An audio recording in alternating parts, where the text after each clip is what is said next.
Marketing Talk контентын маань энэ удаагийн дугаарт бид бүхэн сэдвийнхээ дагуу маркетингийн хүний нөөцийн салбарт гарч байгаа шинэ содон эргэлтүүд юу байна? Тэр дундаа маркетингийн сайн менежерийг хайхад танд юу тусалдгийг? Тэр дундаа яг маркетингийн менежерүүд, маркетрууд юу хийдэг тухай дэлгэрүүлж өнөөдөр хөөрөлдөн. Тэгээд өнөөдрийн гол сэдвээр үнцэнтэй зочноор өргөцсөн ирхэн бол контент маркетер, Монголын маркетингийн холбооны гишүүн, контент маркетинг компани үүсгэн байгуулагч Гэрэлт Одах контент ахмад хүрсэн ирсэн байна.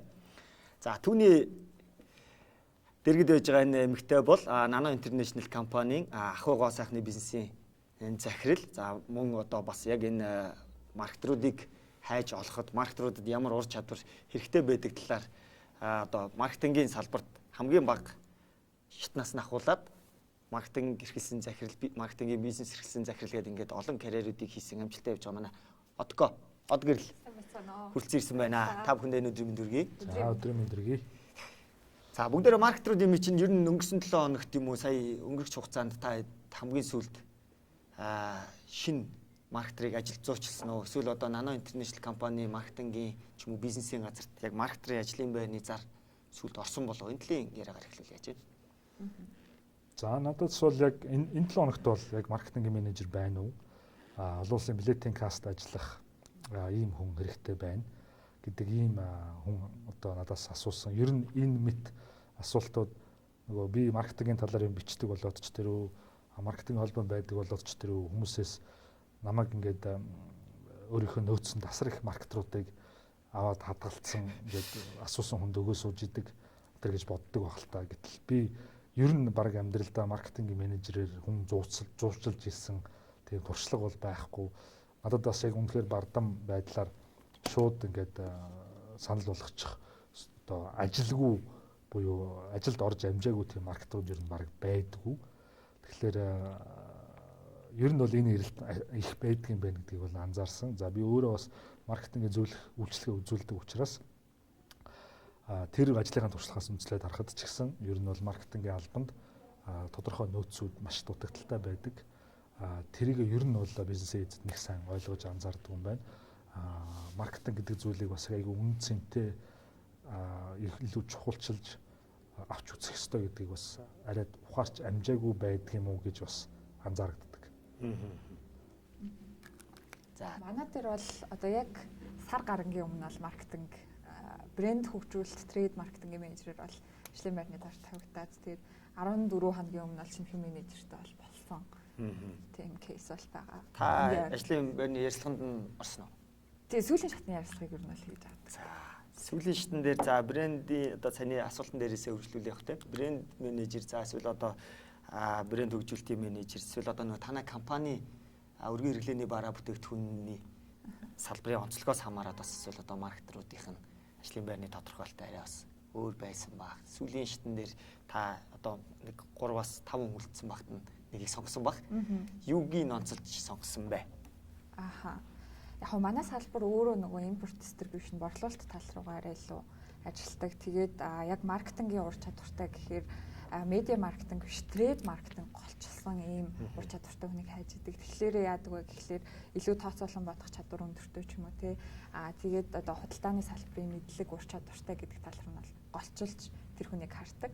Тэгээд яг ажилд авахтаа бол хамгийн чухал харах юм бол хандлага л гэдэг. Ер нь бол яг ямар хандлагатай, ямар суурьтай, хувь хүн өөрөө хичээл зүтгэлтэй юу гэдэг тал руу илүү их харж байна. Окей. За тэгэхээр ямар ч байсан бидний өчигдөр сүүлийн 72 цагийн хугацаанд болохоор бас над руу бас нэг хувийн эмнэлгийн компани бас яг ийм маркетингийн хүн авмаар байна. За эсвэл бас өөр нөгөө дистрибьюшн бизнес хийдэг газар яг ийм хүн байна уу гэдэг. Одоо энэ нөгөө контент маань бас Монголын маркетингийн холбооны хуудасаар шууд дэмжүүлэгдэж байгаа. Тэгэхээр яг нөгөө энэ өнөөдрийн үндсэн сэдэв маань бас манай Монголын маркетингийн холбооны бас нэгэн төсөл ийм нэрээр явсан байгаа. Тэгэхээр энэ төслийн талаар ер нь яагаад хийх болсон? Энэ төсөл дээр ер нь одоо ямар шатндаа явж байгаа вэ гэдэг дээр бас мэдээлэл өгвөл. За яаж вэ? Маркетингийн алба гэж байгууллагуудад байдаг. Маркетингийн албанд байдаг хүмүүс нь зөвхөн маркетингийн менежер 1 2 3 ерөөсөл тийм л нэршилтэй хүмүүс байгаад байдаг. Ялгарл байхгүй. Тий, ялгарл байхгүй. Гэтэл олон улсад бол одоо дата аналист, контент маркетер, копирайтер гэдэг ингээд одоо маркетингийн үйл ажиллагаа маш ихээр ийм жижигэрч салаад тэр болгон дээр мэрэгшээд явж байгаа. Одоо дизайнерууд ихэд үйлдвэрлэл индастриал дизайнер гээл, пакэжинг дизайнер гээл, сошиал медиа дизайнер гээл ингэж өөрчлөгдөж байгаатай адилханаар маркетингийн үйл ажиллагаанууд бол үйл ажиллагаанаас шалтгаалаад асар олон задарч тэр хэмжээгээр олон тооны албан тушаалууд бол бий болж байгаа л доо. Гэтэл манай барил одоо дотоодын компаниуд болохоор маркетингийн менежер гэдэг ганцхан хүн дээр л ерөөсө баг маркетингийн албаны хийвэл зохиох баг бүхий л ажлыг оноочих гээд байдаг. За судалгаа хийдэг байх ёстой л гэн дизайн хийдэг байх ёстой. За бид нэр сошиал медиагаар зөндөө олон тийм нэг хүн дээр байж болохгүй олон мэрэгжлийг оолсон ажил үргийн хуваарьтай заруудыг шеэрлж шоолж исэн тийм тохиолдлууд бас маш олон байдаг. Тэгэхээр энэ талаас нь харахаар бизнесийн эзэн одоо бизнес зах зээл нь жижиг гэдэг өнцгөөс ч юм уу мөнгө төгрөгөө хэмнэх гэдэг өнцгөөс ч юм уу нэг олон ур чадвартай хүнийг авах хүсэл эрмэлзэлтэй байдаг юм шиг байгаа. Гэтэл ер нь бол тийм хүн баг байдгүй гэж ярьдаг. Гадаадд бол байдаг гэсэн. Өөрөөр хэлбэл өөрөө ч юм бичдэг, дизайнаа хийдэг, судалгаагаа хийдэг тийм хүн бол байдаг. Гэхдээ тэр хүн нь бол ихэнхдээ гүйцэтгэлийн шатанд үйл ажиллагаа явуулдаггүй. Бодлогын шин чанартай, стратегийн үйл ажиллагаанууд хийдэг тийм хүн байдаггүй. Тэр нь өөрөө одоо мундаг ур чадвартай учраас тэрийг илүү их толгой ажиллах шаардлагатай амар зарцуулдаг бол тэр гүйцэтгэлийн ажил дээр тэр хүн маань асар удаан гүйцэтгэлтэй байгаад байдаг. Яг тэгвэл угаасаа нэг хүн хамаг юмаа өөрөө хийнэ гэдэг бол эдгээр чанартай зүйл гарах боломжтой ч гэсэн хурдны хувьд бол тэр асуудалтай байдаг. За тэгээ яг энэс үүдээд бид нэр гадаадд буюу одоо олон улсад ажиллаж байгаа амжилттай ажиллаж байгаа компаниудын маркетингийн алба ер нь ямар бүтцтэй байдгийг тэр бүтцэд орж байгаа хүмүүсийн ажил үүргийн хуваар нь ямар байдгийг гэдгийг танилцуулах хэрэгтэй байна гэдэг нэг юм санал гарсан. За нөгөө талдаа тэгвэл дотоодд ажиллаж байгаа Монголын компаниудын маркетингийн албаны бүтц нь ямар байдгийг тэр бүтцэнд байгаа ажил үүргийн хуваарууд бас ямар байдгийг гэдэг бас харьцуулж үзэх ёстой байна гэдэг ийм хэрэгцээ шаардлага үүссэн. За тэгвэл дотооддоо байгаа гэдэг үүднээсээ ажлын шаардлагаарч тэр талынхаа шугамарч тэр компаниудын маркетингийн албаны дарга маркетингийн албаны зарим хүмүүстэй уулзж яхад бол за яг нэршлэн салж байгаа жишээлбэл дизайнер гэж бол нэг хүн салж байгаа. Брэнд менежер гэж нэг хүн байгаа. Тэгээ брэнд менежер нь юу юм гэхээр зүгээр тухайн брэндээ хариуцдаг хүн л гэдэг байгаа. Тэр нь ерөөсө брэндтэй холбоотой бараг л бүх юмыг хийдэг юм байлээ. Тэгээд ихэнх газруудад бол нөгөө ажил үүргийн хуваар гэдэг зүйл нэг тийм лозунгийн шинж чанартай.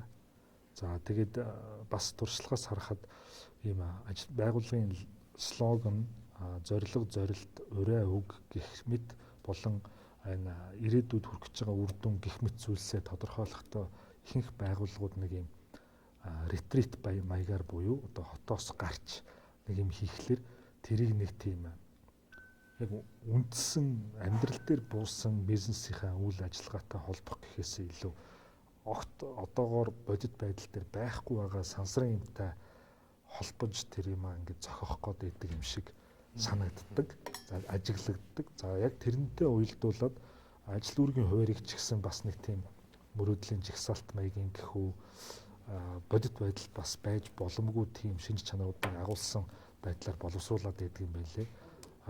Тэгж хүнээ автсан мөртлөө яг ажил үүргээ ажлын байран дээр нь гаргаад өгөхдөө шал өөр ажил хийлэгдэх ч юм уу тийм нэг зарлага байдлаар ашиглаад байдаг ч юм уу.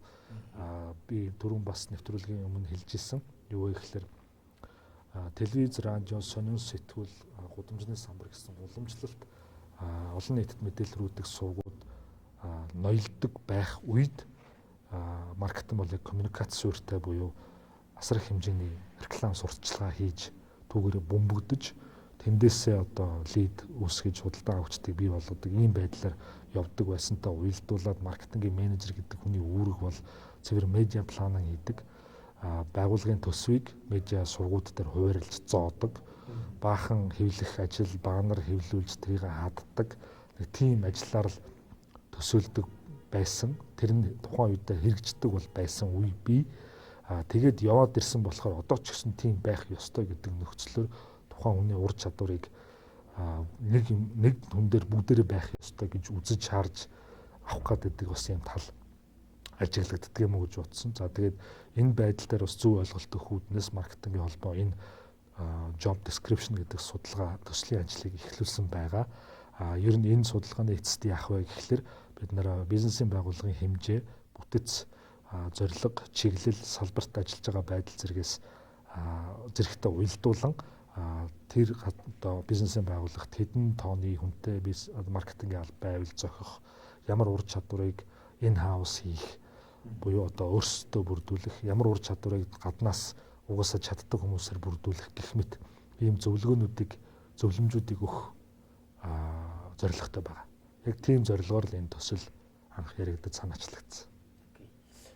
Тэгэхээр саяны яриан дээр л нэлээд одоо нөгөө томоохон бизнесийн байгууллагууд эсвэл одоо нөгөө манай судалгааны CMO сүрвэ те MMCG-ийн хийжсэн сүрвэ дээр болохоор одоо нөгөө топ 50 захирлуудаас авж байгаа яриан дээрээс ингээд аваад үзэхлээр нөгөө маркетрууд хэрэгтэй ур чадваруудыг бас зоож гаргаж өгсөн байсан. Гэтэл яг нөгөө тэр шаардлагатай ур чадваруудыг ингээд чагсаацсан ур чадварууд байхаас гадна яг тэр ур чадвартай маркетрууд яг үнэхээр нөгөө том, баг, жижиг дунд одоо энэ нөгөө байгууллагуудад очихороо яг тэр төвшөндөө ингэж ажиллаж чадж гэнэ үү гэд харахаар яалтчгүй нөгөө байгууллагын маркетингийн газрын бүтцийн тухай яг ингэж яригдах болж байна л да. Таны удирдлаганд байдаг багт болохоор одоо жишээ нь маркетингийн албаны бүтц нь ямар хөө чиг үүрэгтэй байсан бэ? Яг одоогоор бол одоо бид нар ингээд нөгөө манай компани дээр болохоор түрүүн хэлжсэн борлуулалт талаас байдаг болохоор трейд маркетинг тал руугаа харилцах нь бараг 60% ч юм уу тий. Тэгэнгүүтлээ ETL гэдээ яриад байгаа хэсэг байгаа. Social media, content marketing, media marketing гэх ингээд 3 хэсэгт ингээд хуваагддаг. Дахиад дизайнертай гэдэг ч юм уу.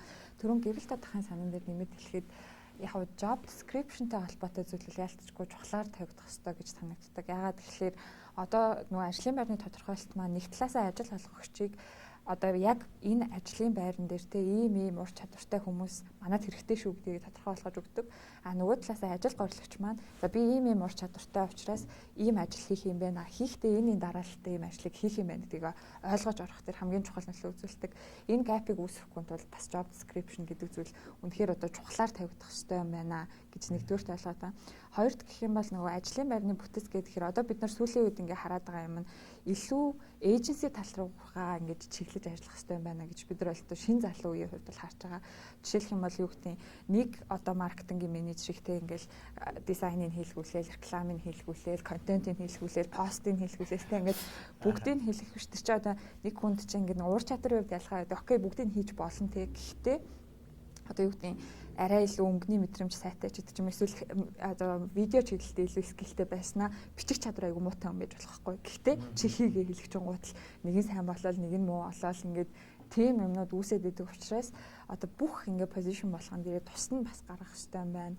Эргээд бас нөгөө сургуультай боловсруучсан бэлдэж байгаа хүмүүс маань ажлын байрныхаа одоо илүү төгөлтөржүүлж, наривчилж, мэрэгшүүлэх хэрэгтэй байна энэ маркетингийн салбарыг л гэж бас харсан бүтэц ярьсан дээр тийм. Тэгэхээр одоо бас ч ингээд сая контент ахрын ярьж байгаагаар бол тэр 2000-ад оны их хэсэгт үе те одоо нөгөө A2, A3 гэдэг плакатнуудаа наагаал эсвэл одоо хамгийн баруун дөрвөн замын уулзвар дээр байдаг билборд авах нь маркетруудын хувьд бол хамгийн чухал зүйл явж ирсэн аа. Бараг захирлынхаа гэрлүүгээ явах замд гэдгийг одоо сүүлийн бараг 15 жил бид ярьж байна. Гэтэл одоо бол цаг үе өөрчлөсөн. Яг энэ чи одоо сая контент маркетингийн алба, дижитал маркетингийн алба гэдэг ингээд гараад ирэнгүүт энийгээ дагаад одоо сүүлийн 5 жил бол яг дижитал маркетингийн албад газрууд тэр дундаа дижитал маркетингийн дотроо бас дахин задраад ингээд илүү наривчилж ингэж явж байгаа нь бол бас манай салбарын хувьд ололттой байна. Гэхдээ яг эдгээрээр ингэж мэргэжж байгаа ажлын байрыг хаанаас ийм ажилтныг олж авах вэ гэдэг л одоо нэн дэргүүний асуудал болоод байгаа шиг байна. Тэгэлгүй яах вэ? Дизайнер бэлтгэдэг сургууль бас сэр олон байдгийг би бас мэдэхгүй байна. За шүтист нэг анги байдаг гэж сонсч ирсэн. Тэр хүмүүс маань нөгөө амьдралын хэрэгцээгээр гэдэг нь аль скил нь илүү их эрэлттэй байгаа шалтгаалаад эдгээр индастриал гэдэг юм уу өөр юмар төгсөж байгаа боловч илүү график дизайнер руу мэрэгшээд явцсан хүмүүс олон байдаг баг. Нөгөөтэйгүр энэ захирлууд одоо бизнесийн эзэд бас өөрсдөө жоохон маркетинг талын мэдлэгээ сайжруулмаар надад санагддаг л да. нэг тийм үг. Бизнесийн эзэн өөрөө хамгийн сайн salesman гэдэг үг байдаг. Яг гэвэл тухайн бизнесийг бий болгохдоо одоо учиргүй хийх юм олж чадаад ч гэдэг юм уу, тийм юмар хийгээгүй л байдаг байх. Ийм хэрэгцээ шаардлага үнэхээр байгааг анзаараад ч юм уу те хийсэн байдаг уу? Ер нь бол яг өөрсдөө тулж уулзаад ярилцахад эхний тэр зорилго нь хүнд туслах гэж тухайн бизнесийг эхлүүлсэн байх магадлал айгүй өндөр байдаг л да. Тэгээ он цагийн явцад гэдэг юм уу, ажлын ачаал гэдгээс болоод тэр legacy буюу тэр нөгөө үе удам ажилтан болгонд албан тушаал болгонд дамжин үлдээх ёстой. Тэр ойлголт нь ингээд алдагдсанаас болоод зүгээр л нэг тийм механик зарах гэдэг юм уу, эсвэл нэг борлуулалтын тоонд хүрэх гэдэг юм уу, нэг тийм одоо зорилтууд дээр энэ төр үндэслэгдсэн байдаг. Тэр утгаараа маркетинг руу ерөөсөө ордгоо. Маркетинг руу орох гэдгийг бас бид нар зөв ойлгомоор байна. Дизайнерийн гар дээр гараа тавиад дизайн хийх тухай биш шүү дээ. Ядаж л нөгөө хүмүүс миний зарцуулж байгаа, баталж байгаа маркетингийн төсөв үр дүнтэй ажиллаж байгаа хэсгийг ядаж хэмждэг. Тэр хэмжлэлтэн дээр анхаарал тавьдаг л байх ёстой тухайн асуудал юм. Тэгэхгүй нөгөө маркетинг гэдэг зүйлийг танах хэвээр алж шүү. Танах хэвээр амар биш шүү. Өнтер гэдэг чинь нэг тийм хөндлөнгийн хүмүүсийн яриагаар дүгнэ гэдэг бол буруу л да. Тэгээд тиймэрхүү байдлаар дүгндэгч үе байсан юм шиг байгаа. Тэрнээсээ болоод зорилттой сегменттэй таардгүй жүжигчин сонгогч байдаг юм уу? Одоо шил хит эрхтэлэг бүтээгдэхүүн сурталчилж байгаа мөртлөө тийм уян алархаа эмхтэйг тоглоулах ч байдаг юм уу те. Тийм одоо зөрчилдөөнүүд гардаг. Гэтэл эцсийн дүндээ бол тэр бизнесийн эзний л халааснаас гарч байгаа л мөнгө шүү дээ. Гэтэл тэрийг үр ашигтай байлгахын тулд маркетрууд ажилтдаг буюу бизнесийн урдаа тавьчаад байгаа зорилтыг яаж хурдан дөтөц замаар бага зардал мөнгөөр хийх вэ гэдгийг л маркетрууд бодож олдгоос биш захирлын таалдаг, захирлын хүсдэг, захирлын баталсан зүйлийг гүйцэтгэдэг хүмүүс бол одоо маркетрууд биш болсон л доо. Ур чадрын хувьд бол үнэ зарим сургуулиуд бизнесийн удирдлагаар мэрэгшүүлж төгсгдөг яг маркетингийн менежер гэдэг албан тушаалаар төгсгдөг газрууд байдаг байх. Түрүүний ярьсан бидний нөгөө маркетингийн албад дотроо их задарч байгаа гэдгээр бол задалж мэрэгчлэлтүүд бэлдэж байгаа газар бол ер нь тун ховор. Бизнесийн эзэн найз нөхөд танилудаас сонсоход дөнгөж төгсөж ирж байгаа эсвэл шинэхэн одоо туршлага багтаа хүмүүсийг ажилд авч ажилуулна гэдэг айгүй их төвөгтэй байна. Жохон зөвшрүүлж итэл ажилласаа гараа явчих юм гэдэг тэнгуү түрүүн хэлсэн нөгөө ажлаас гарах урсгал нь одоо видео хийгдэг мэрэгсэн хүнд зохиол бичих үүрэг өгчөөр тэр бол үнэхээр бохимдуулсан ажил болдог л доо. Угаасаа бичих ур чадвар муутай. Гэхдээ одоо дүрсний програмууд дээр үнэхээр гайхамшигтай ажилладаг залууд дээр ямар ч текст байх нь тодорхойгүй одоо даалгавар өгчөөд бэлэн болохыг шаардах бол тэр хүнд баг амар том стресс болдгийг би айгүй олон жишээнээс мэднэ. Гэтэл хүнийг бол зүгээр чад залуу хүмүүс байж шантардаг гэдэг ч гэдэг юм одоо тийм сонирн байдлаар хүнийг мотивацлах үе бол өнгөрсөн л дөө. За тэгэхээр хэдүүлээ бас дэлгэцэнд анхаарлаа хандуулад нэг штока үзчихье гэж бодож байна. Тэгэхээр яг өнөөдрийн бас сэдв агуулгатай маань хамааралтайгаар та бүхэнд бас бэлдсэн нэг видео байгаа. Тэрийг бүгдээрээ хамтдаа бас сонирхцгаая.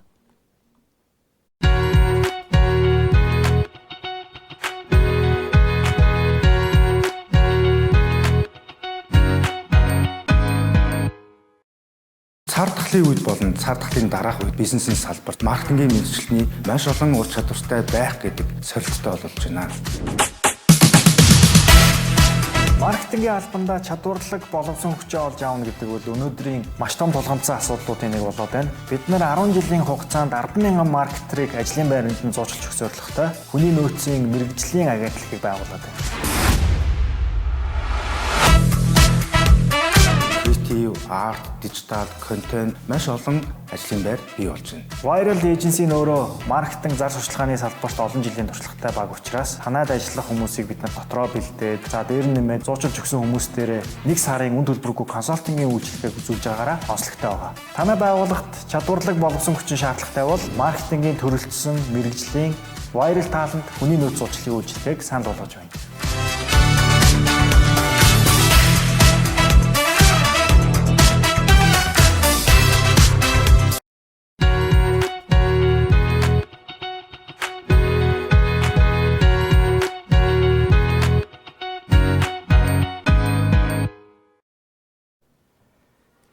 За тэгэхээр яг манай viral agency гэдэг одоо яг зар сурталчилгааны агентлаг дэрэгдээ одоо ингээ viral talent гэдэг одоо нөгөө биднээс танаас манай холбооны хуудаснаас чатаар маш олон их асуултууд ирдэг.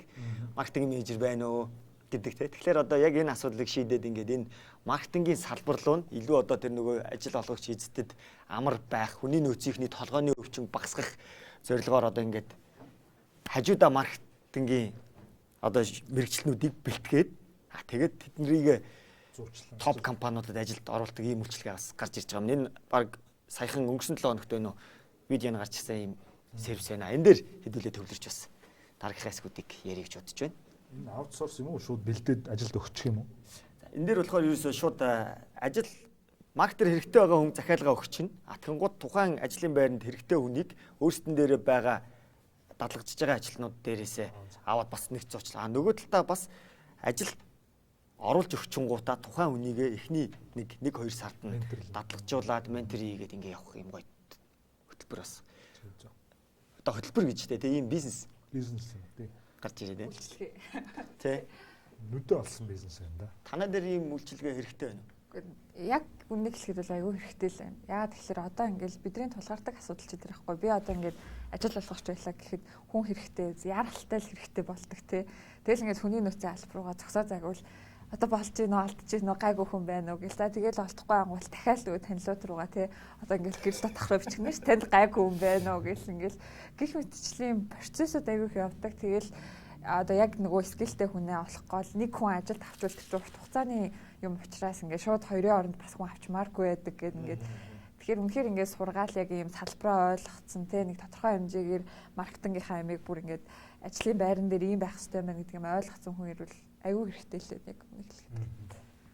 Тэгэхээр яг манай viral agency-ийн хувьд илүү бас яг захиалагч талтай олон улсын байгууллагуудтай ч гэдэг юм ингээд ажилдаг эсвэл учраас нөгөө өнгөрч одоо 2-3 жилийн хугацаанд ах нөгөө viral дээр ажиллаж исэн одоо ажилтнуудыг нь газрууд маш ихээр бас ингэж урвуулж гэдэг юм уу эсвэл санал тавьж ингэж нөгөө маркетингийн мэргэжилтнүүдээр их ажлын байранд авдаг. Энэ дээрээс бас үүдэж манайд энийг бас ингэж гаргасан гэж тэгжсэн. Тэгэхээр бас манай viral-ийн биднэрт бас нөгөө мэдээлэлээр хангаж өгсөн мэдээлэлээр болохоор сүүлийн өнгөрч 2020 он бизнесийн удирдлагын чиглэлээр 10,000 орчим мэргэжилтэн гарч оюутнууд төгсөж байна. Энэс 11.3 нь буюу нэг 1000 гаруй бол яг нөгөө маркетингийн мэргэжлэр төгсдөг гэж байна. Гэтэл эдгээр маань болохоор ингээд яг хөдөлмөрийн зах зээл дээр байгаа хүмүүсийнхээ тоог аваад үзэхлээр нэг 87,000 орчим одоо менежерүүдийн ажлын байр байна. Гэтэл тэрний нэг 10,000 нь бол одоо яг маркетингийн мэргэжилтэн шаардлагатай байдаг. Ийм зүйлийг одоо бидэнд 10% хангаж чаддаг юм шүү дээ. Өгсөн байна. Тий. Тэгэнгუთ одоо ингээд бид бүхэн ажлын байр нь маркетруудыг хайхтаа юм уу хэдүүлээ зангаа цэгийн рүү хуучнаар л одоо бизнес нэтворк руу ордог. Гэтэл энэ дээр болохоор одоо сүүлийн өнгөрч 3 сарын байдлаар ажлын байрны ингээд аваад үцхээр өдөртөө бол нэг 180 орчим ч юм уу тий ажлын байр зарлагдаж байна. Тэгээ жилээр нь таамаглах юм бол нэг 2000 гаруй маркетингийн ажлын байр энэ дээр ингэж гарч ирж байна гэж байна. Тийм маркет 3 дугаар сард маркетингийн чиглэлээр 182 ажлын байр зарлагдсан байна гэж байна. Тэгэхээр ингээд эрэлт нийлүүлэлтэд харахлаараа бид нар бол хангаж чадахгүй л байна л да 50% нь л хангаатай. Тэгэхээр одоо яг ийм үйлчлэг авах хэрэгтэй байна. Эсвэл одоо бусад хүний нөөцийн агентлагуудаас бас энэ юугаараа ялгарч ингэж бас яг ажил олгогч талтаа өгөөж өгөх болоо гэдэг дээр. Яг нөгөө маркетингийн зөвлөх үйлчлэгээ үзүүлж явах явцдаа харахад маркетингийн бүх функцийг хийж чадах компани гэвэл за жишээлбэл Apo, Mobicom гэх мэт газрууд дээр бол байхад огт гайх зүйл бол биш. Тэр нь бүр дотроо энэ хаус багтаа байх нь ч гайх зүйл биш. Гэтэл нөгөө бизнесийн эзэн маань өөрөө одоо процессын хяналт гэж юм яригддаг шүү дээ. Одоо альва ажил ямар дэс дарааллын дагуу хийгддэг вэ гэдгийг мэддэггүй буюу ялангуяа тэр мэдлэг нь маркетинг дээр их хомс байдаг учраас яг аль хүнийг би байнгын ажилтнаар байлгах ёстой юм. Аль мэрэгчлэлтэн ур чадварыг хэрэгтэй үед авах ёстой юм гэдгийг бас мэдэж чадахгүй байх шиг санагддаг л да.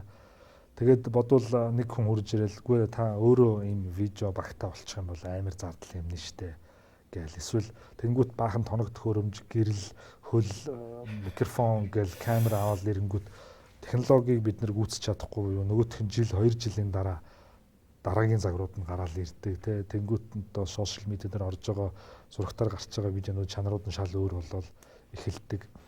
Тэнгүүт яг одоо урт хугацааны гарч байгаа зардлаа харахаар бизнес эзний хувьд in-house production team байх нь хэрэггүй айгүй их байгаад байгаа байхгүй. Гэтэл тэрийг нөгөө хүн маань мэдэхгүй хэн нэгний аманд ороод айгүй их хөрөнгө оруулалтанд тэр хийчдэг алдаанууд байна л да. Тэгэхээр тэрийг бизнес эзэн өөрөө сайн мэдэрчиж надад яг ямар зүйл хэрэгтэй байгаа юм бэ? Юу хэрэгтэй байгаагаа мэдчихэж тэр ажил үүргийн хувьар өөрөө их бодитоор боловсруулагдана.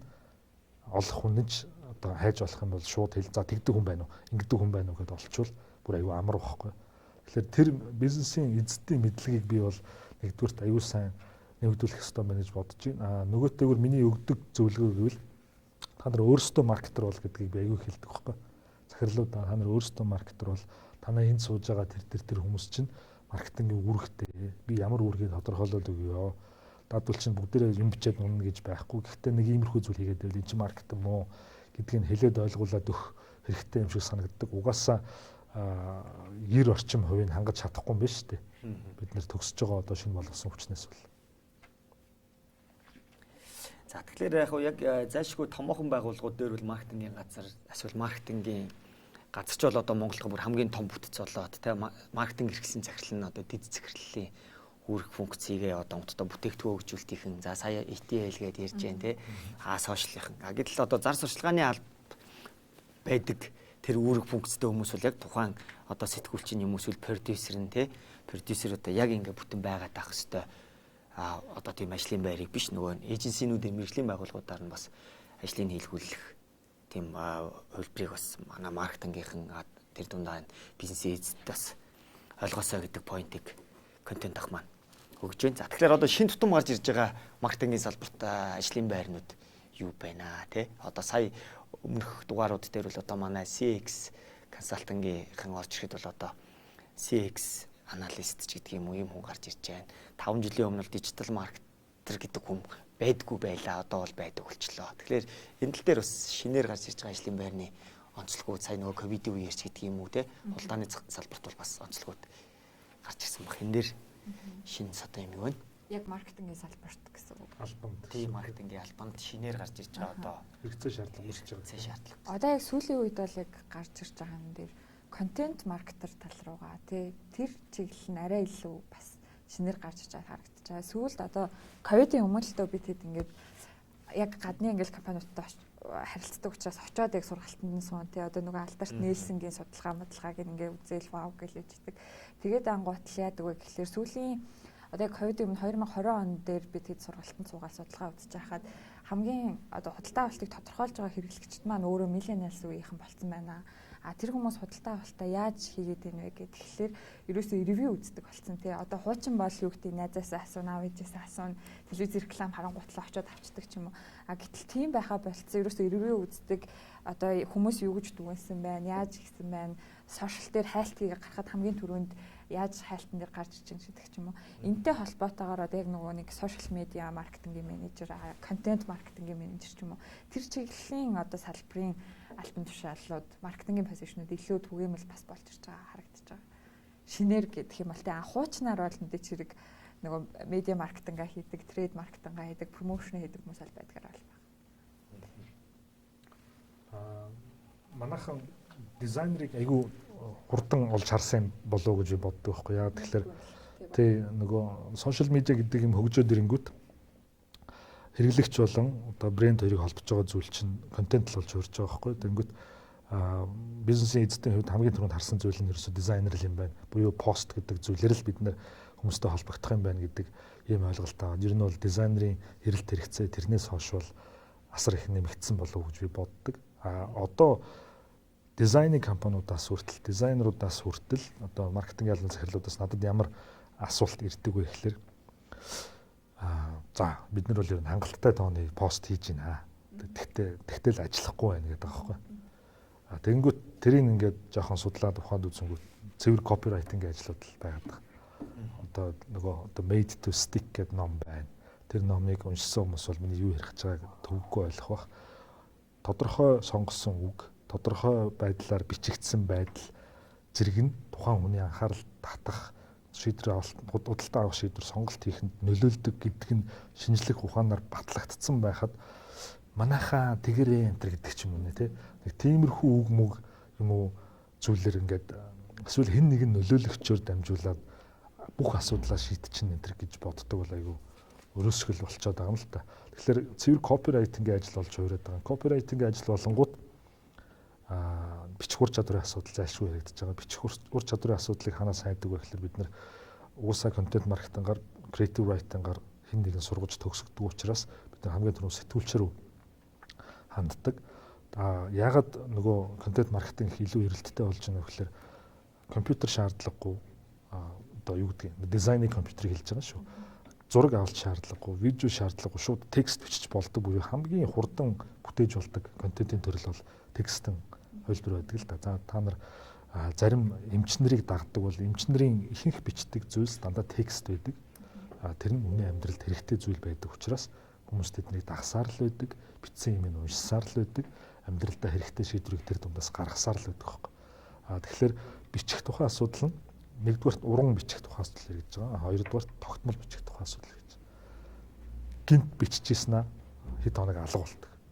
Тэнгүүт нөгөө нэг consistency байдал нь алдагддаг гэсэн үг. Байнга харагдаад байдаг байсан хүн харагдахаа болчихоор нөгөөдхөө мартаж эхэлдэгтэй адилхан л зүйл болдог гэсэн үг л дээ.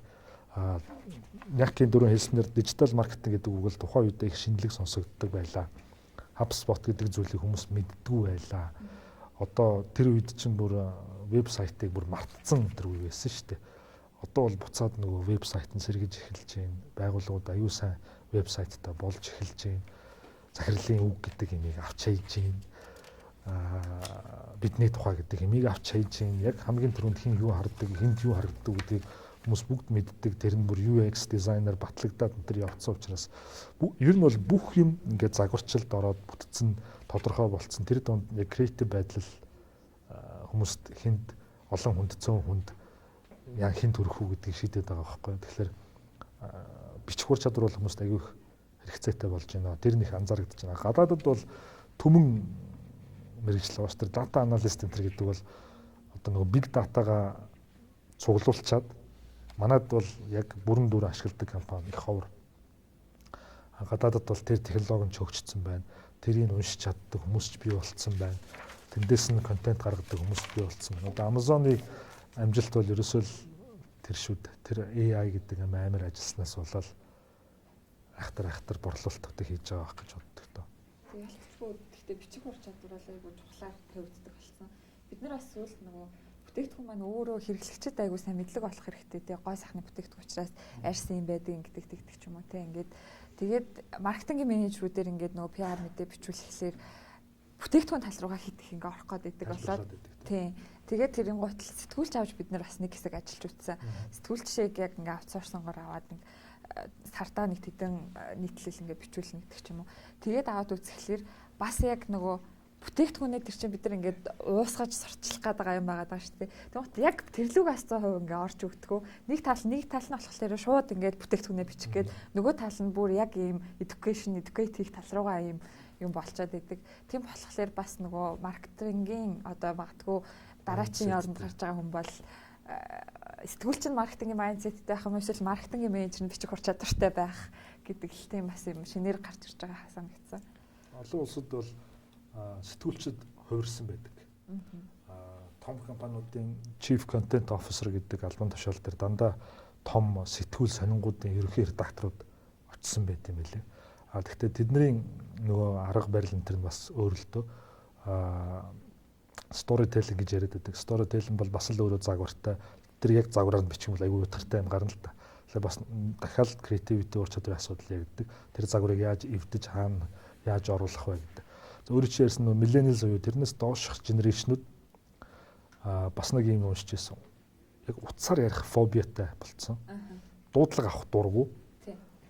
Ягаад ингэж бичиж болох юмыг над руу ингэж залгаад идэм бэ гэдэг ингэж тэгдэг хүмүүс бас их байдаг юм байна. Өөрөөр хэлбэл нөгөө тэднийг төрөхөд л юм дижитал орчнууд нь байсан болохоор нэгдүгээр тэр маань нөгөө нэгжээ өрөхгүй шүү дээ. Тэр чинь нэгэн тал интернетийн мөнгө төлсөн бол шууд мессенжерээр бичих үгүй юм чинь. Тиймэрхүү зүйлсийг бичиж асуух, эсвэл ботноос асуух, эсвэл өөрөө хайж олох гэх мэт ийм зүйлсээс нөгөө авдаг ийм генерашн зам төлөвөд өөрчлөлт ороод байхад хайлт хийхэд авахыг хүссэн мэдээлэл нь их хэмжээгээр ойлгомжтойгоор сонирхолтойгоор байхгүй болохоор жоохон тийм атсан шалаанд ордог ч гэдэг юм уу тийм зүйлс ажиглагдаад байх шиг байгаа юм. Тэгэхээр одоо бид нар юм сүртэй одоо гэдэг ч юм уу ийм имийг одоо ойлгохгүй байхдаа яадаг ч гэдэг нь бидний өмнөх байсан хэцүү амьдралынхаа зүйлийг шинэ үедээ тулгаж яг тэднээс адилхан зүйл хүлээх нь их буруу болоод л байна л да.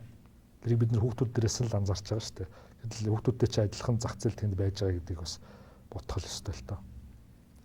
За тэгэхээр юуны маркетруудын болон одоо яг нөгөө борлуулалтын ажилтны яг ялгааг ур чадруудыг бас хүмүүс ярьцангуй нөгөө нэгтгэж ойлгоод байдаг тийм. Тэгэхээр яг энэ хүмүүсийн маань яг ялгаа нь яг бас юу байдیں۔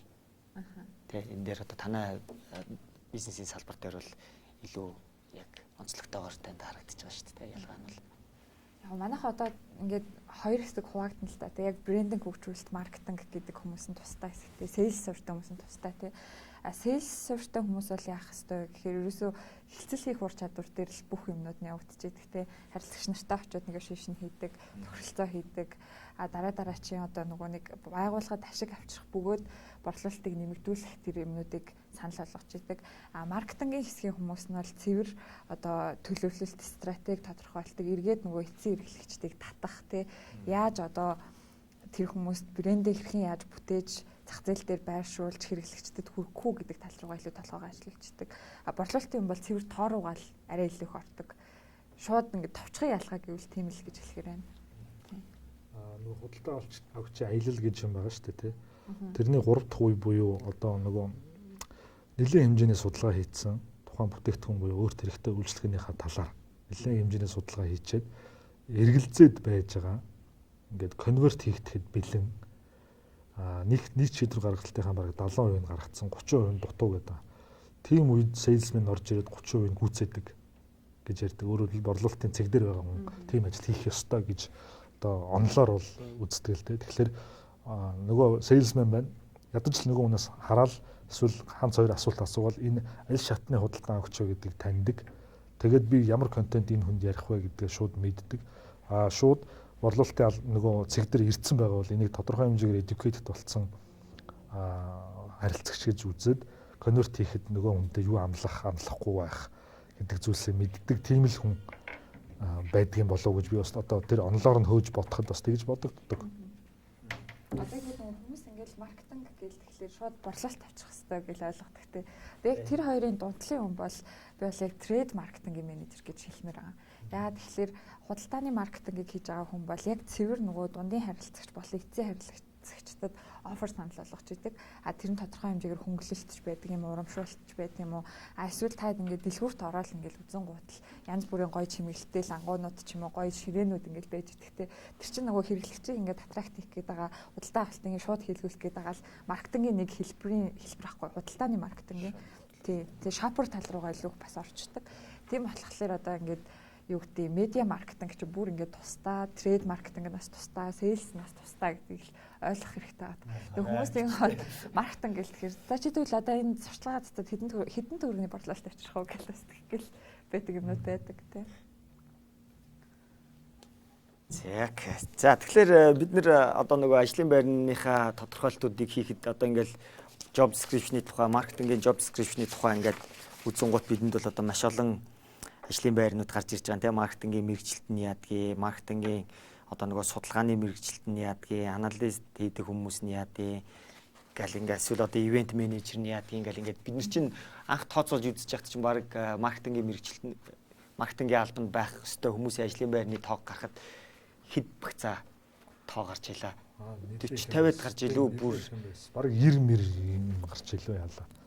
Зүгээр олон улсад байдаг нэршлүүдийг л цуглуулахад шүү дээ. Манайд бол яг нь маркетингийн албанд бол яг нөгөө бидний сая өмнөх дурдчихсэн л ерөөсөө хэдхэн байгаа даа шүү дээ. Продюсер, дизайнер, брэнд менежер, за эдитер одоо нөгөө сэтгүүлч хүмүүс маань байх нь. За тэгээ дижитал маркетингийн сувг хариуцсан нэг хүн. Одоо копирайтертэй байдаг болоод тах шиг байгаа тийм. Тийм, копирайтерыг одооноос л ярьдаг болоод байгаа юм да. Ялцчгүй одоо салбараас төгөлдржүүлэх хэрэгтэй юм шиг байгаа. Ингээл гадагшаа явал яг бол маркетингаар төгссөн гэдэг тэгэхээр тэгээд маркетингийнхаа яг юу гэж асуух нь илүү түгээмэлтэй. Тэгээд тэгэхээр өөрсдөө нэг гадныхаа чи айгүй олон салбараар мэргэшээ төгсчдөг.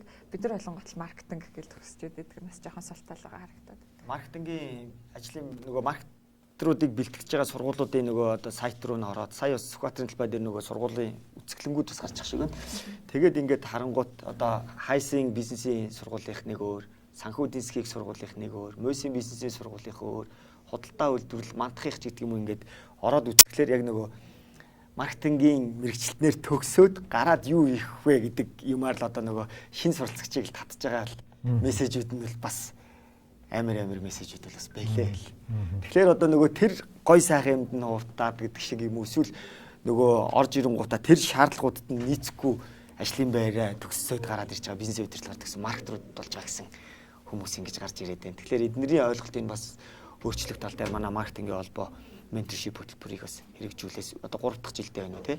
Ингээд оюутнуудыг аваад яг мэрэгжлийн маркетинг хэрэглэсэн захирал дээр цалинтайгаар дадлагжуулаад ингээд бас нутагшуулах юмсыг дээр хийгээд явж байгаа. Тэгэхээр энэ яг топ шинээр төгсөж байгаа нөхрийг яаж ажлын байран дээр нь авчиад одоо таны нөгөө ажлын байрны листэнд нь байгаа ур чадваруудыг суулгах вэ тий. Эсвэл нөгөө ирчээд буцаад turnover хийгээ одоо үнийн нөөцийн нөгөө эргэцэн бас манай маркетингийн маркетруудын салбар өндөр байна гэдгийг би бас нөгөө бусад томоохон байгууллагуудын хүний нөөцийн захирлуудтайгаа эсвэл маркетингийн захирлуудтай ингээд 7 хоногоос уцаар ярихад бас тэр юм өндөр байна гэдэг. Тэгэхээр энэ дээр одоо бид нэр ямар арга хэмжээ авах хэрэгтэй юм бол тий гэдэг дээр хэдүүлээ бас төгсгөл хэсгээ ярилцъя гэж бодож байна. Хоёр талын хүлээлт нь хийцэхгүй л байна л да. Бизнесийн эзэн ажиллагчийн хүсэж байгаа зүйлийг нөгөө ажил горилагч маань өгч чадахгүй байна. Гэтэл нөгөө талдаа ажил горилоод очиж байгаа хүний хүлээлт бас тэнд нийцэхгүй байна л гэж би бол хараад ах шиг байна. Тэгээд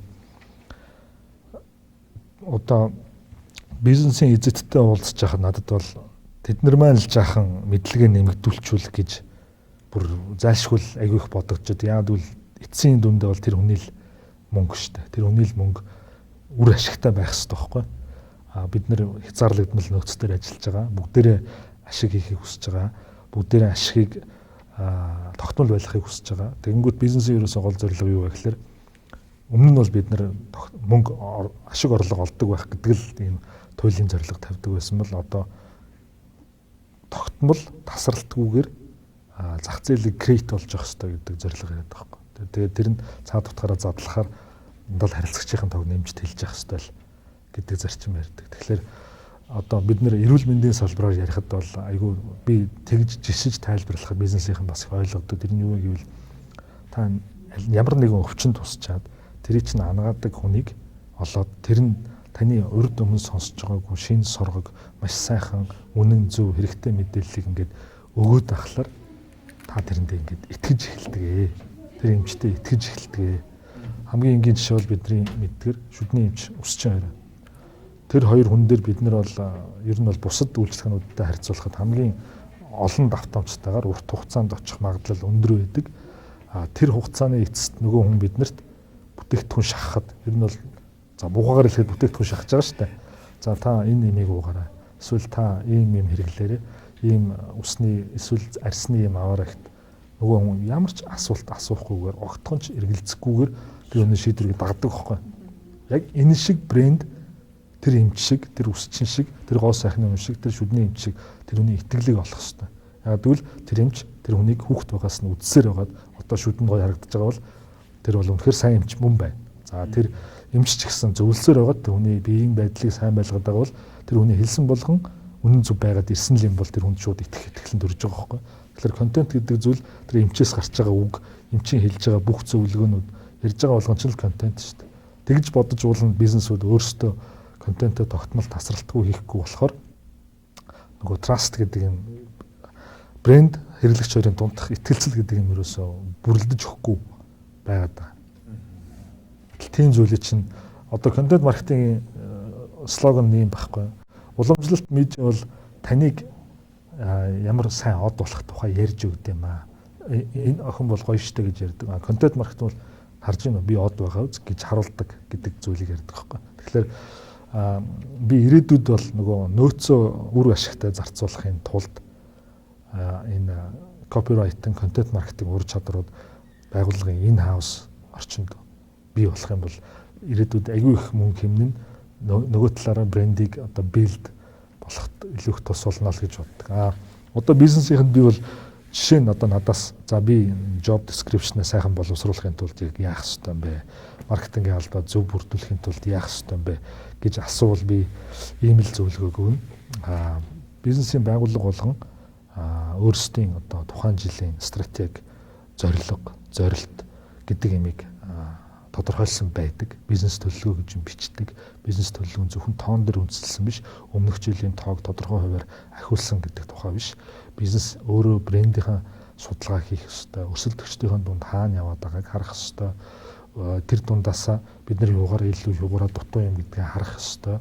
Тэнгүүд ирээдүйн зорилго нь ядаж ойрын хугацааны зорилго нь, нэг жилийн зорилго нь давуу талаа нэмэгдүүлэх, сул талаа сайжруулах, зах зээл дэх хувиа нэмэгдүүлэх энэ төргээд янз бүрийн одоо нэршил байдаг. Тэр зүйлээ тодорхойлцсон байхад маркетинг яаж туслах вэ гэж хоёр дахь үе шатнд бол орж ирдэг. Тэгэхээр тэр тодорхойлогддог байхад маркетингийн албыг ажил гэдэг нь бас тэг жоохон тодорхойгүй байдал үүсгээд ах шиг ажиглагддаг.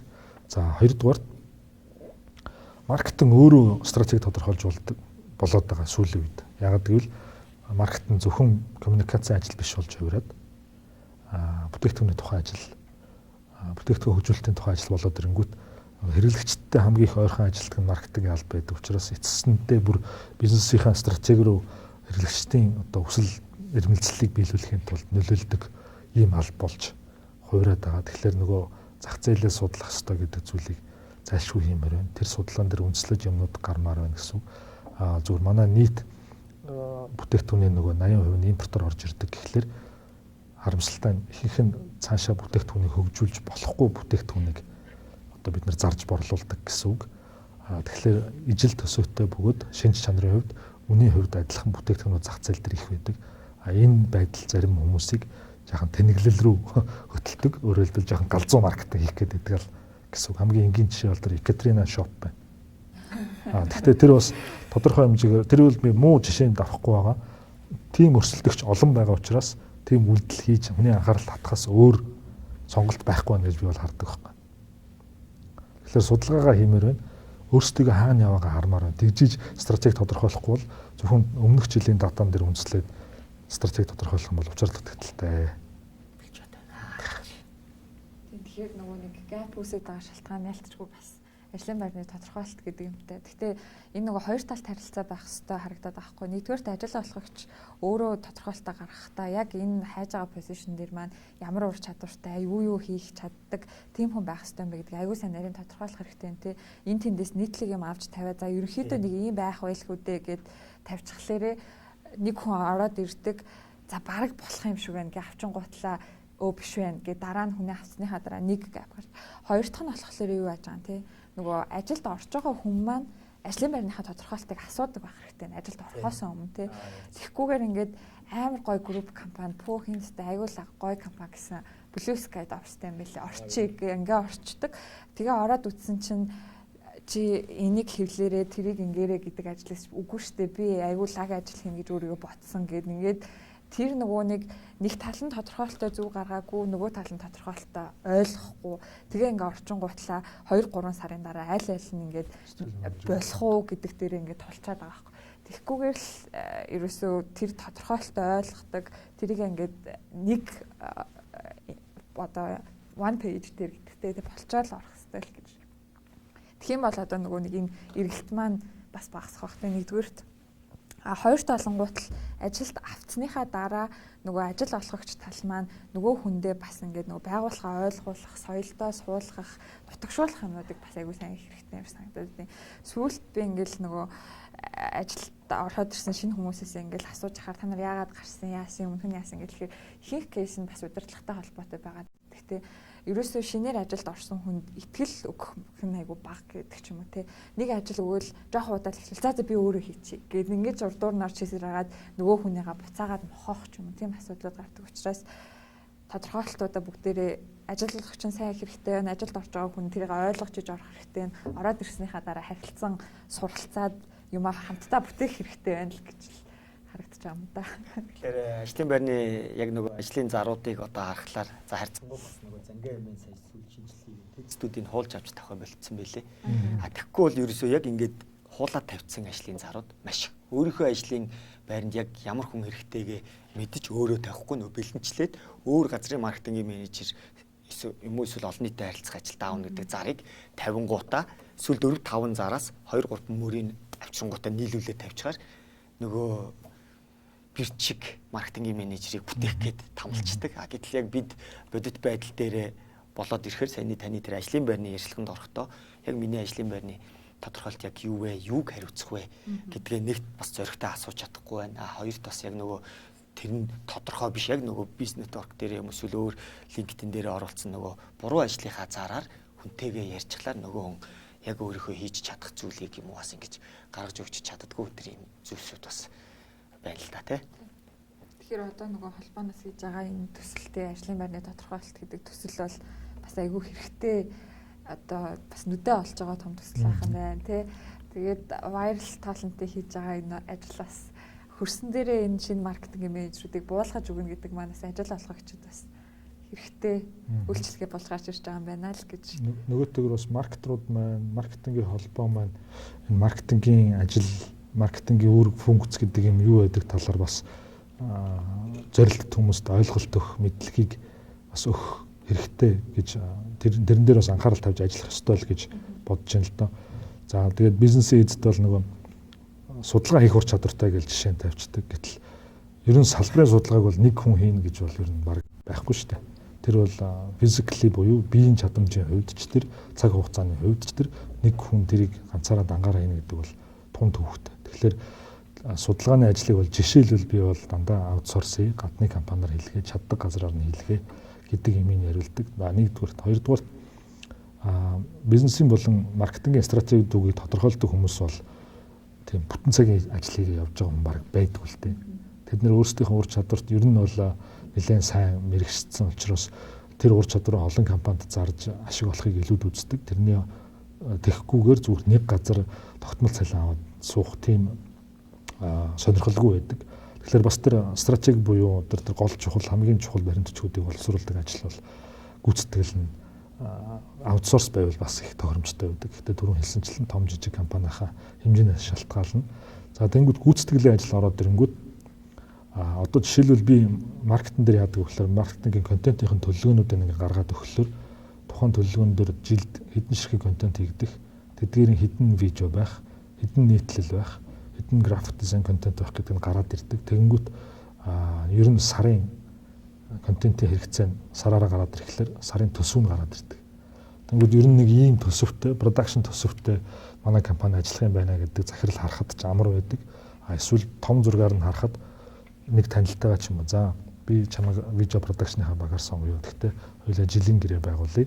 Тийм учраас одоо чи надад бас боломжийн өнөг гэж нөгөө хідэн ширхэг юу хэлэхээ мэдж байгаа хүн чинь бас энэ нэгэнтэй дийл хийхэд арай энэ төр өөр болдог л доо. Тэрийг харж байгаа нөгөө хүн за энэ бас арай л их контент байна. Дүүл яшиг энэ хаус багтаа болъё гэж бодож шийдвэр гаргахад хүртэл тэр дата нь хэрэг болдог л доо.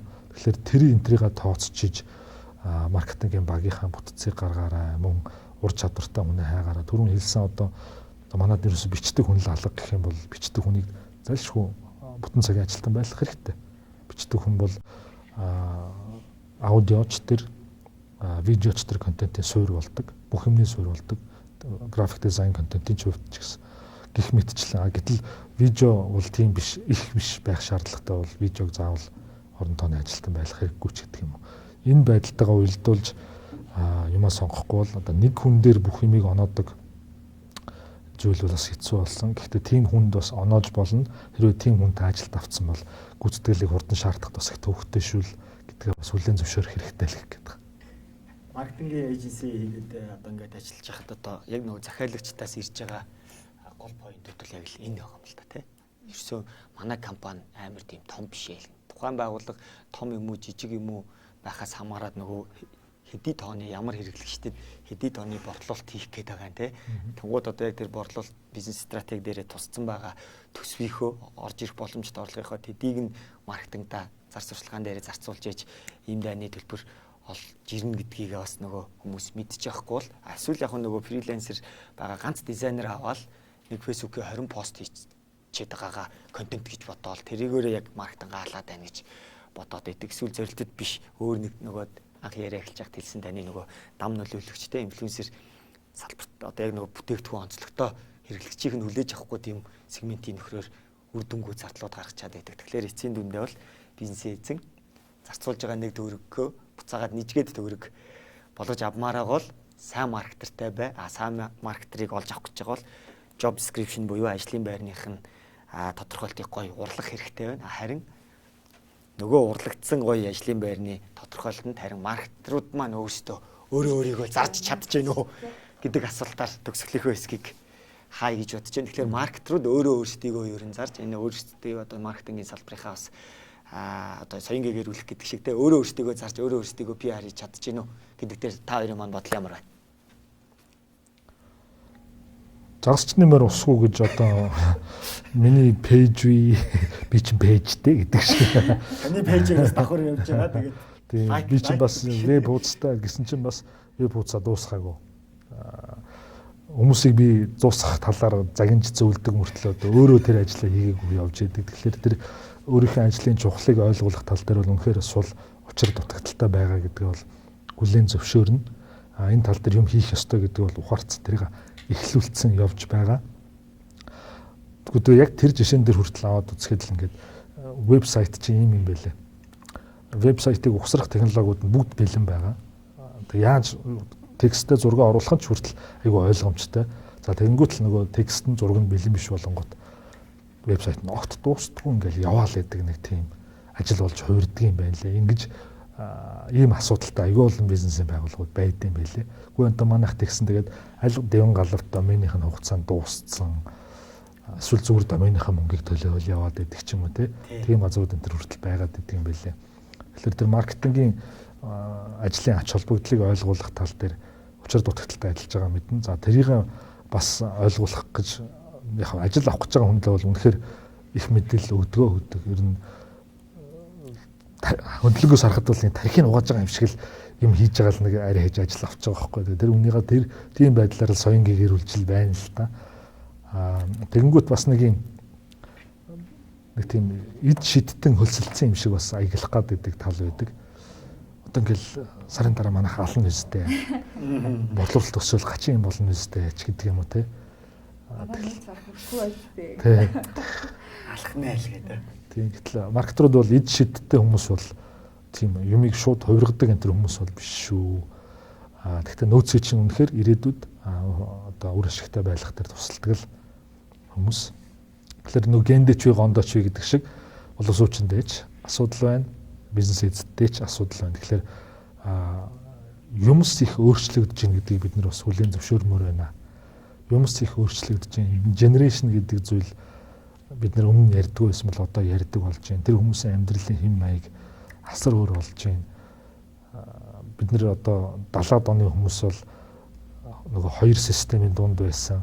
Гэтэл бүр интернет, сошиал медиа ухаалаг төхөөрөмж гарч ирснээс хойш төрсэн хүүхдүүд ч одоо шийдвэр гаргагч худалдаа авагч нар болоод эхэлцгээж байна.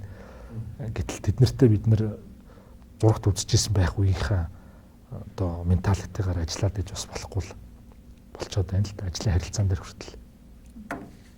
Би саяас яг бодол суучлаа. За ингээд ажлын байрны тодорхойлолт маань гоё гараад ирд юм байж те. Ийм юм ур чадвар хэрэгтэй шүү гэж ингэчтэй юм байж. Гэтэл яг маркетрууд маань байгаа юугүй юу гэд бодхолоор надад бол би болж яг учир дутагдaltaй л гэж хэлмээр санагдаж байна л да. Мэдээч хэрэг ингээд сайжраад явж байгаа. Гэхдээ одоо бид нар чинь ингээд нэг юм хөгжиж байгаа ядуу оронд амьдарч байгаа учраас дахиад илүү хичээх хэрэгтэй байна. Тэгээд бид гурав бол бас сая ингээд салбараа ингээд хуваагдаад бид нараас ингээд ажиллах хэвээр тий контентын тустай, дижиталын тустай, маркетингийн тустай байх хэрэгтэй гэж ярьлаа. Гэхдээ зарим одоо байгууллага болгоо ингээд нөгөө потенциал нь хүчин чадал нь өөр өөр учраас олон юм зэрэг хийх шаардлагатай байгууллагууд гэсэн мэдээж хэрэг байгаа. Тэрийг бас шинээр гарч ирж байгаа залуу маркетрууд маань сайн талаас нь хараад те би өөрийнхөө ямар ур чадварыг энэ олон зүйл хийснээрээ юундаа дуртай юм байна, юугаа сайн юм байна гэдгийг харах, мэдэх боломж бас юм байна гэж харах хэрэгтэй баг. Тэгээд өөрсдөө одоо нөгөө зарах тал руугаа илүү их чадварчлуулах, сайжруулах хэрэгтэй байна гэж л бодож суулаа. Тэгээд зөвхөн ингээл одоо би нэг ажлын 8 цагтаа баригдаад ингээд хийчвэл би ингээд болоо гэж биш. Би яаж энэ зах зээлийг илүү хөгжүүлэх үү, яаж өөрийгөө илүү зарах уу? Би маркетер гэдэг одоо энэ позишн дээр байгаа хүний хувьд хувь хүнийхээ маркетингийг ч ядаж бас яаж сайн хийх үү гэдэг ч юм уу тий. Тэр талын хөгжүүлэх юмнуудаа хувь хүн өөрөө нэлээд сайн хийх ёстой юм байна. Ажилд орохоор зорж явж байгаа бол бас өөрийнхөө ур чадварыг таниулах хэмжээний сайн байх шаардлагатай байна л гэж харлаа. Тэгээ дараагийн том сэдв бол бас байх юм шиг байна шүү дээ. Ер нь баг маркетрууд үнэхээр бас чадчихээн үгүй юу те. Одоо маркетер хүнд байх ёстой ур чадвар гэвэл нэгдүгээр бичих ур чадвар байгаа. Хоёрдугаар энгийн дизайн хийх ур чадварууд зайлшгүй хэрэгтэй болж байна гэж байгаа. Гуравдугаар видео эдитинг хийх ур чадвартай байх хэрэгтэй гэж байгаа. За зураг авдаг бол бүр давуу тал болж эхэлнэ. Видео зураг авдаг бол те. За тэнгүүт энэ ур чадварыг одоо маркетрууд маань эзэмшсэн байхад бол та нарын өрсөлдөх чадвар улам л нэмэгдэнэ үү гэхээс биш одоо муугар бол ирэхгүй. Гэхдээ заавал энэ бүгдийг бүрэн хүчин одоо дайчилж ажиллах хэрэгцээ шаардлага үүсэхгүй байж магадгүй. Гэхдээ одоо юу гэдэг нэг тийм жижиг цөөхөн хүнтэй байгууллага байлаа гэж бодоход тийм газар бол яг ийм ур чадвартай юм бол үнэхээр хэрэгтэй. Яг ийм 4 хүн авч цалинжуулж ирснээс магадгүй 2.5 хүнийхэн цалингаар нөгөө хүндээ цалингаа өгөөд явцсан нь бол илүү үр ашигтай байх талтай. Нөгөө хүндээ ч гэсэн цалингийн хувьд сэтгэл ханамжтай. Тэгэхээр хэрвээ маркетингийн салбарт ажиллахыг, маркетингийн менежер болохыг хүсэж байгаа бол саяны дурдсан ур чадваруудыг ер нь эзэмших гэж чармайх нь энэ талын сургалт хөтөлбөрт хамрагдах нь ерөөсөө одоо буруу зүйл биш шүү гэж бас хэлмээр санагдаж байна. За тэгээд ертөч өнөөдөр бид нэр яг маркетингийн салбарт байгаа, маркетингийн салбарт байгаа хүний нөөцийн одоо дутагдaltaй байгаа энэ зүйл дээр бас цоо шинэ үйлчилгээ гаргаж ирж байгаа манай Viral Talent-ийн бас шинэ содон үйлчилгээтэй танилцлаа. За мөн дээрээс нь Монголын маркетингийн холбоон дээр хэрэгжиж байгаа ажлын байрны тодорхойлолт гэдэг энэ хөтөлбөр бас яг үр өгөөж өгөх одоо энэ эхлэл ярилцлагуудыг бас хийлээ. Тэгэхээр бас та бүхэн маань ч гэсэн бидэнтэй яг энэ маркетингийн салбарын хүний нөөцийнхэн ялангуяа бас үзчихэвэл те яг энэ job description гэдэг энэ төсөлтөд хамтрах эсвэл одоо яг нөгөө хүний нөөцийн turnover эргэлт нь манай маркетрууд дээр их байгаад байгаа бол бид энэ маркетрууд юун дээрээ алдаад байгаа. Эсвэл нөгөө ажлын байрны зарыг урлагтаа яг хэрэгцээтэй зүйлсийг нь бас ингэ шитгэж өгч гаргаж чадахгүй тийм зүйлс байдаг бол хүний нөөцийнхэн бас манай энэ төслийн удирдагч контент ахтай гэрэл дуудахтай бас холбогдож илүү хүчрхэгжиж байж ингэж бас энэ салбарынхаа зүйлсийг хэрэгжүүлэх бас юм боломжтой байна гэж харж байна. За тэгээд мэдээж яг энэ сүүлийн жилүүдэд бол мэдээж хамгийн эрчимтэй хөгжиж байгаа компани бол одоо энэ өргөн хэрэглээний зах зээл дээр бол манай Nano International-ийнхэн байгаа. Тэгэхээр энэ салбарт бол яг маркетинг борлуулалтын хамгийн анхны одоо мэргэжилтнээс ахуулаад маркетинг эрхэлсэн захирал одоо бол илүү ахуйгоо сайхны бизнесийн одоо гол орлогыг нээж байгаа салбарын харилцаж байгаа манай Одко тий од гэрлээ. Тэгэхээр ингээд ийм оролцогчтойгоор өнөөдөр бид нэр үйл ажиллагаагаа контентоо хийлээ. Тэгээд энэ дээр бас өчигдөр сүүлийн 7 хоногт мэдээлэл хайгаад байж хат Монгол улсын үндэсний ажил мэргэжлийн ангилал ба тодорхойлолт гэдэг бас ийм зүйл үндэсний стандарт хэмжилсэн үнэтэй баталсан байт юм байна. За тэгэхээр энэ дээр бол бас ингээд 200%-аа тууцтай байв уу да. Би нөгөө дундын шир дээр тавьсан байгаа. Тэн дээр яг ингээ маркетинг гэдэг үгээр нь хайхлаар 3 ажлын байрал гарч ирж илээ. За маркетинг зар сурталчилгааны менежер, маркетинг борлуулалтын менежер, маркетинг судалгааны менежер гэдэг л ийм 3 зүйлс яг одоо энэ үндэсний ажил мэргэжлийн англи тодорхойлолтод байна. Тэгэхээр магадгүй энэ англи өөрчлөлтийг одоо манай энэ job description төсөл мэргэжлийн маркетингийн багш нартайгаа ч юм уу бизнес эрхлэгчтэйгээ үнийн нөөцийнхөнтэйгөө хамтраад ингээ гаргаад ирэх юм бол энэ үндэсний ажил мэргэжлийн тодорхойлолтод яг маркетруудын ажил мэргэжлийг ингэж нутагшуулах ийм бас давуу тал гарч байна гэж харсан байгаа.